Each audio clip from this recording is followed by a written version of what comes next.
Eins og flestir vita eru kosningar 14. maí næstkomandi, sveitarstjórnarkosningar.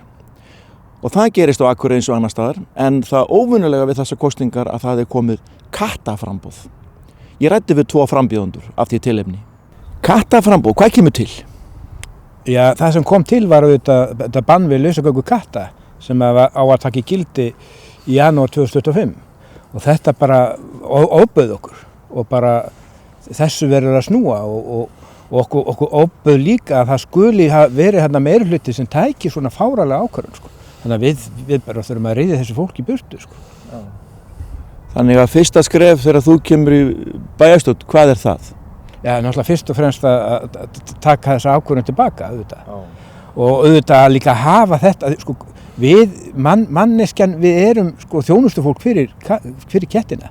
Og ég meina, Akureyri er kattabær, maður sér ketti út allt og þetta er svo fallegt dýr og bara yndisleg, þannig að já, það er alltaf fyrst og fremst það. En auðvitað svo eru auðvitað dýr og þetta náttúrulega segir svolítið margt bara plebbaskap Akureyringa. Við þurfum að losa okkur við hennar plebbaskap, sko.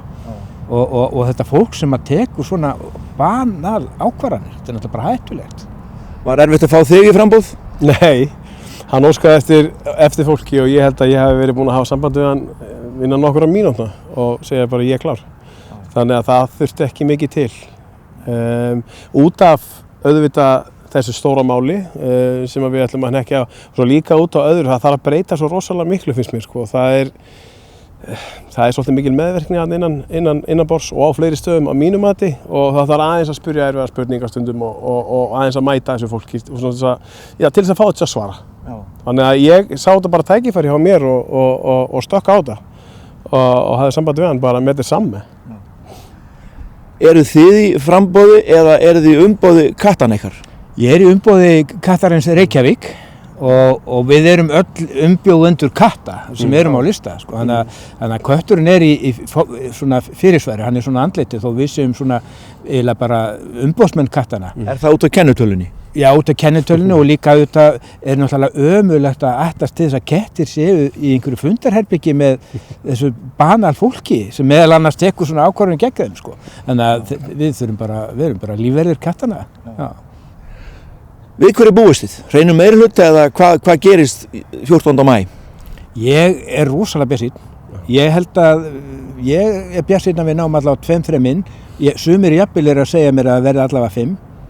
En þetta er bara tölur sem að maður heyrir bara svona útönda sér að fólk, það allir margir að kjósa okkur. Það er mikill meðbyr, við finnum alveg meðbyrinn og fólk er líka árið pínu þreytt, maður heyrir það á þessu sem er og vilja fá einhverja breytingar og vil fá alvöru fólk í brúna og við erum með fína lista af frábæru fólki, 6 konur og 5 stráka og bara við erum tilbúin að fara að vinna og eins og ég segi og spurja erfiðari spurninga og bara svona mæta eins í vinnuna og bara hvað þarf að gera og hætta þessari meðvirkni. Það er rosalega mikil meðvirkni í pólitík í dag og við ætlum að breyta því. Breyta plebbabænum Akureyri í kattabænum Akureyri. Það láta hann halda áfram að vera kattabærinn Akureyri. Því verður ekki breytt. Það er bara þannig. Svo ég vitni nú í klísuna, fer það ekki alltaf hund og kött? Nei, alls ekki. Hundar og kettir, þetta eru dýrin sem við elskum mest og eru okkur nánust, sko. Þannig að það er bara hitt besta mál. Það er bæjarstjórinn eiga kött? Þarf hann? Nei, en hann þarf að vera umboðsmaður hans. Og hann er á listanum, bæjarstjórinn okkar. Já. Það verður spennandi að sjá. Já, þetta verður spennandi. Það er mikið tillökun hjá okkur, heyri ég. Já, mjög mikið bara, þetta er bara spennandi, spennandi bara ævintýri framöndan. Þetta er aldrei gerst áður, kattaframboð? Nei, ekki svo ég viti, nei, alls ekki, sko, nei. Nei, þetta er alveg frambóð, þau taka sérstaklega fram, við erum ekkert að grínast með þessu frambóði, þetta heitir kattaframbóð út af þessu stóra máli, hefði það verið eitthvað stærra mál sem hefði klúðrast í bæjarstjórninni núna í nóvember í fyrra, þá hefði það heitið líklega eftir því, en þetta heitir kattaframbóð út af þessu, en þetta smitar út frá sér að það eru aðrar ákvarðanir teknar í takt við þetta kattar. Já, það er máli, þetta eru skilaboð, þetta segir okkur að það er hægt að taka banal ákvarðanir og þetta fólk er greinilega að gera það. Þannig að við þurfum að losa okkur við þetta fólk, það er bara að segja sér sjálft. Allavega það allt flesta, það er þeir sem tóku þessa ákvarðan. Já, hinni mig alveg vera áfram, sem sögðu nei. En við viljum breyta öllu, þú veist, þetta ekki hægt að taka svona ákvarðanir. Hér eru kettir, nú stöndum við í lýstingarinn, það eru 2 kettir sem búa hérna, sem eru á myndum og alls konar með fjölskyldum og svoleiðis og meina hvað ég að gera við þá ketti, þessar 2 sem búa hérna, hvað ég að gera við þessar 2 ketti, þeir eiga heima hér. Senda myndirinn á þeim, snúum hálsliðunum. Já, hvað ég að gera, meina hvað ég að gera við þessar ketti. Já, það má náttúrulega nefna svo 3. sætið, Ragnheiður Gunnarsdóttir sem hefur verið með kísukort núna í þó nokkur ár og nú búið að taka leyfið af henni, nú bara banna kísukort, það bara banna hlúa köttum. Þetta náttúrulega bara svo ógeðslegt að það hála væri nóg. Við eigum ekki að vera að banna allt og við ætlum að vera með þjóð sem bönnum köttum að labba, þú veist, eða bæjarfélag sem bönnum köttum að labba frjálsir eða hvað næst þá, þú veist, meina.